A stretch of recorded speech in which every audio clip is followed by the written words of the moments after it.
Hai, kawan-kawan. Selamat datang ke saluran belajar yang menyeronokkan. Hari ini, kita akan belajar tentang operasi tambah.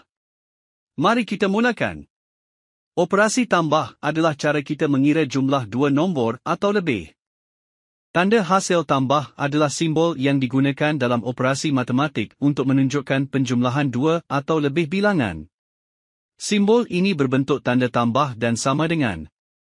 Selamat datang ke channel kita. Hari ini, kita akan belajar tentang operasi tambah matematik.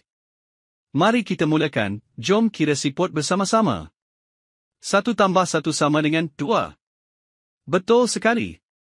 Mari kita kira bersama-sama. 1, 2. Bagus. Okey, jom kawan-kawan kita kira sama-sama gambar cengkirang ini. 2 cengkirang tambah 1 cengkirang sama dengan 3 cengkirang. Wah, betul, bagus semua.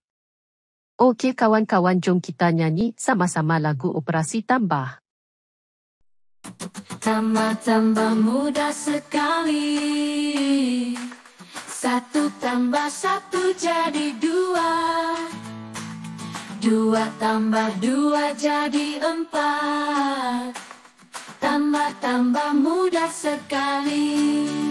3 tambah 3 jadi 6. 4 tambah 4 jadi 8. Tambah itu menyenangkan. Mari kita belajar bersama. 1 tambah 2 jadi 3. 2 tambah 3 jadi 5. Tambah itu menyenangkan. Mari kita terus belajar bersama.